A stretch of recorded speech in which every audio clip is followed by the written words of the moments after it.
बिस्मिल्लाहिर्रहमानिर्रहीम। अस्सलाम वालेकुम नाज़रीन, मैं अहमद फ़वाद हूँ और आप मेरा यूट्यूब चैनल देख रहे हैं। अहम ख़बरों के साथ आज के व्लॉग में आपकी खिदमत में हाजिर हुआ हूँ। सबसे पहले तो शहबाज शरीफ साहब जो हैं उन्होंने बाकायदा तौर पर फ़रार होने का फ़ैसला कर लिया है, बल्कि इस हवाले से अपनी जमात को भी अहकामात जो हैं उनकी जानिब से दिए जा चुके हैं। इस पर कुछ तफसीलात हैं। एक तो ये मैं आपके सामने रखूँगा। इमरान खान साहब की जानिब से चारों शाने चित कर दिया गया है हुकूमत को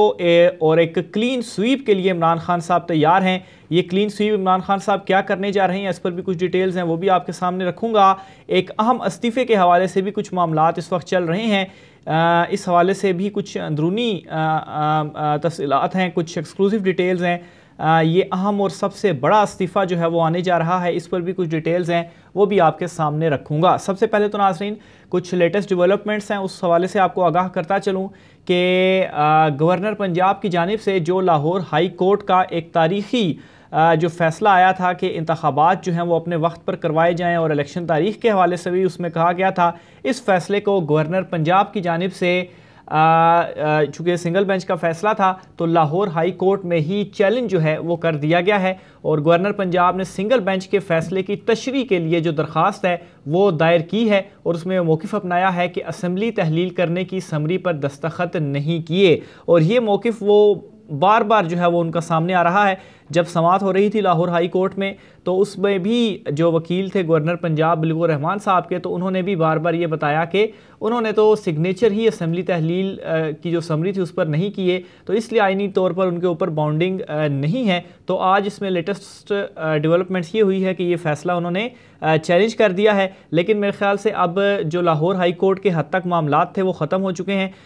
बेशक ये फ़ैसला चैलेंज भी हो चुका है। सुप्रीम कोर्ट ऑफ पाकिस्तान में लास्ट व्लॉग में मैंने आपसे चीज़ें शेयर की थी सुप्रीम कोर्ट से बराह रास्त के, वहाँ पर अब ये मामला टेकअप हो चुका है और उसमें भी अब मज़ीद अपडेट ये सामने आ गई है कि दोपहर को 2 रुकनी बेंच ने ये समाअत की थी, अब इसी मामले के ऊपर 3 रुकनी बेंच जो है वो बन चुका है और जस्टिस इजाज़ुल अहसन और जस्टिस मुज़ाहिर अकबर नकवी साहब जो थे, ये 2 रुकनी बेंच था जिसने आज सुबह समाअत की और चीफ इलेक्शन कमिश्नर को भी बुलाया और कल दोबारा से उनको बुलाया है कि आपकी जो तमाम ख़तो किताबत है, आप ये कह रहे हैं कि हम इलेक्शन नहीं करवा सकते क्योंकि आर्मी ने जो है वो फ़ौज देने से इनकार किया और हुकूमत ने बजट देने से इनकार किया, अदलिया ने आरोज़ देने से इनकार किया, तो तमाम तर डिटेल्स जो हैं वो लेकर आप कल आएँ तो फिर इसके ऊपर जो है वो आगे समाअत चलेगी। तो एक तो इस पर ये 2 रुकनी बेंच था, इस पर अब 3 रुकनी बेंच बन गया है और तीसरे जो जज हैं वो जस्टिस मुनीब अख्तर साहब जो हैं वो इस बेंच में शामिल हो चुके हैं। और ये जो आज दोपहर में प्रोसीडिंग हुई थी इसका एक रिटन ऑर्डर भी सामने आया है और इस रिटन ऑर्डर में एक और इम्पॉर्टेंट चीज़ सामने ये आई है कि इसमें दोनों जजिस की जानिब से chief justice of Pakistan justice Umar Ata Bandial को ये रिटर्न में लिख दिया है कि ये जो सारा मामला है इस वक्त इंतखाबात की तारीख़ के हवाले से और 90 दिन में इंतखाबात करवाने के हवाले से इसका अज़ खुद नोटिस जो है वो लेना चाहिए और रेफ़र किया है कि आप इसका अज़ खुद नोटिस लें क्योंकि आज जो है वो 16 तारीख़ हो गई है और 19 तारीख़ से शेड्यूल का आगाज़ होना चाहिए, अदरवाइज़ आइनी खिलाफ वर्जी होगी। तो इस मामले के ऊपर ये चीफ जस्टिस को भी भेज दिया गया है अज़ खुद नोटिस लेने के लिए। कल इसी केस में ये 3 रुकनी बेंच समाअत करेगा और चीफ जस्टिस इस हवाले से क्या फ़ैसला करते हैं ये भी बहुत इंपॉर्टेंट होगा। इस पर जो भी अपडेट आती हैं वो मैं आपके साथ शेयर करता रहूँगा। तो बहरहाल लाहौर हाई कोर्ट में अगर ये मामला अब चला भी जाता है तो सुप्रीम कोर्ट से कोई डिसीजन आ जाता है तो ज़ाहिर सी बात है फिर लोअर कोर्ट में जो है वो सेम दरख्वास्त हो तो वो फिर इररेलेवेंट हो जाएगी। तो बहरहाल लाहौर हाई कोर्ट से ऑलरेडी फ़ैसला जो आया था उसके ऊपर सुप्रीम कोर्ट ने अपने रिमार्क्स में चीफ जस्टिस साहब ने भी और जजिस ने भी ये चीज़ वाज़े कर दी है कि आइनी तौर पर आपने 90 रोज़ के अंदर ही इलेक्शन करवाने हैं और इसमें कोई भी अबहाम नहीं है। तो ये चीज़ क्लियर हो चुकी है क्योंकि वो बार बार यही कह रहे हैं कि तारीख़ जो है वो हमने नहीं देनी, उसने देनी है, उसने देनी है, उसने नहीं देनी, लेकिन एक चीज़ जो है वो उन्होंने तय कर दी है, बता दिया है कि अबहाम नहीं है और वो ये कि 90 दिन में इलेक्शंस होंगे ही होंगे। तो ये चीज़ जो है वो क्लियर हो चुकी है। इस पर मज़ीद जो डेवलपमेंट्स होती हैं वो मैं आपके साथ शेयर करूँगा। दूसरे नंबर पर नाज़रीन शहबाज शरीफ जो हैं वो भागने की तैयारी इस वक्त कर चुके हैं। और नून लीग का ये फैसला सामने आया है कि कौमी असम्बली के जो ज़िमनी इंतखाबात हैं उनमें वो अब हिस्सा नहीं ले रहे, और जिन जिन लोगों ने कागजात नामजदगी जमा करवाए हैं वो अपने कागजात नामजदगी वापस ले लेंगे। तो इससे पहले PDM ने यह फैसला किया था और फिर उसके बाद मौलाना फजल रहमान का ये फैसला था। आसिफ जरदारी ने कहा था कि नई इंतखाबात में हिस्सा लेना चाहिए, लेकिन अब डिटेल्स ये हैं कि आसिफ जरदारी ने भी इसके ऊपर एग्री हो चुके हैं कि हम इंतखाबात में हिस्सा नहीं ले रहे। और जो इसकी रीज़न है वो रीज़न बिल्कुल साफ़ है कि इन इंतखाबात में हिस्सा लेकर मज़ीद उन्होंने ख़ुद को एक्सपोज करना है। और इस वक्त हो यही रहा है कि इमरान खान साहब की जानिब से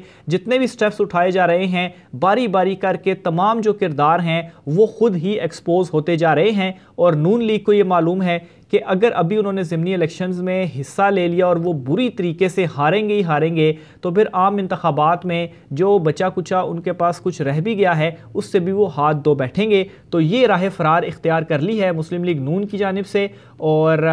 शहबाज शरीफ की तरफ से। और बाकायदा तौर पर नाज़रीन तफसीलात के मुताबिक वज़ीर-ए-आज़म शहबाज शरीफ ने लीगी उम्मीदवारों को दरखास्तें वापस लेने की हिदायत कर दी है। जिन लोगों ने इंतखाबात में हिस्सा लेने के लिए कागजात नामजदगी जमा कराए वो पार्टी सदर की हिदायत की रोशनी में अब दरखास्तें वापस ले लें, ये हिदायत जारी कर दी गई हैं। PDM की फैसले की रोशनी में नून लीग अब कौमी असम्बली के ज़िमनी इंतखाबात का हिस्सा नहीं बनेगी। नून लीग की क़यादत ये भी समझती है कि मुश्किल फैसलों की वजह से इन्हें ज़िमनी इंतखाबात में नुकसान का सामना होगा। मौजूदा सूरत हाल में PDM रहनुमाओं को अपने हल्के में जाने में मुश्किल होती है। PP क़यादत भी PDM के दबाव पर इंतखाबात का बाइकाट का मुश्तरका फैसला जो है वो चाहती है। तो ये नाजरीन इसकी डिटेल्स हैं, उनको मालूम है कि इसका नुकसान इनको होगा और शदीद नुकसान होगा, इसलिए वो इन इलेक्शंस के अंदर हिस्सा ही नहीं ले रहे। और यूँ इमरान खान साहब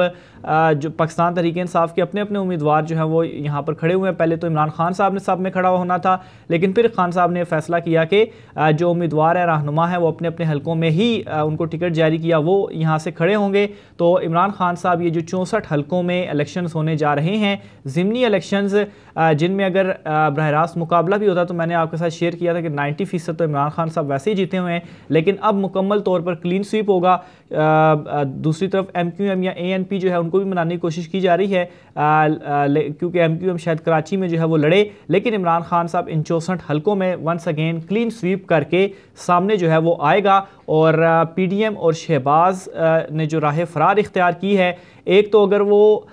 इसमें हिस्सा लेते तब भी उन्होंने फंसना था और अब वो हिस्सा नहीं ले रहे तब भी वो फंसेंगे, क्योंकि एक तो पंजाब और KP में जो इलेक्शन का मामला है, सुप्रीम कोर्ट की डेवलपमेंट्स आप देख लें, इलेक्शंस तो होने जा रहे हैं और अपने वक्त पर होंगे। और इन ज़िमनी इंतखाबात की वजह से आप ये भी देखेंगे कि अब शहबाज शरीफ के लिए जो कौमी असम्बली वाला मामला है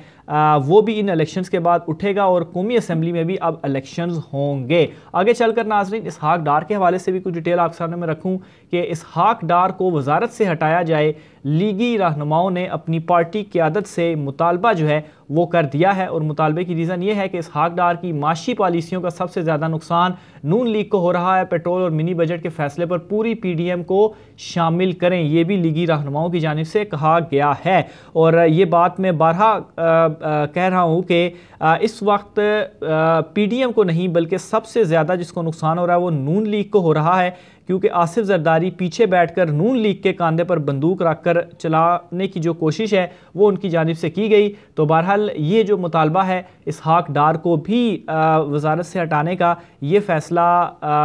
कुछ आम लीगी रहनुमा हैं उन्होंने पार्टी की क़यादत से मुतालबा किया है। और ऑलरेडी जो नून लीग 2 हिस्सों में बटी हुई थी वो मिफ्ता इस्माइल को भी हटाने के कुछ लोग बहुत ज़्यादा खिलाफ थे, लेकिन डार साहब का बहुत ज़्यादा शौक था और बहुत ज़्यादा लोगों ने कंपेन भी चलाई कि इसहाक डार आ जाएंगे तो डॉलर को ये हो जाएगा, डॉलर को वो हो जाएगा। लेकिन इसहाक डार के आने से क्या हुआ वो भी आपके सामने है। 270 प्लस जो है वो डॉलर भी हो चुका है और 270 प्लस आपके पेट्रोल की जो कीमत है वो भी हो चुकी है। और मिनी बजट में जो तूफ़ाई का महंगा जो तूफ़ान आ चुका है बल्कि इस वक्त, तो इससे भी मेरे ख्याल से ये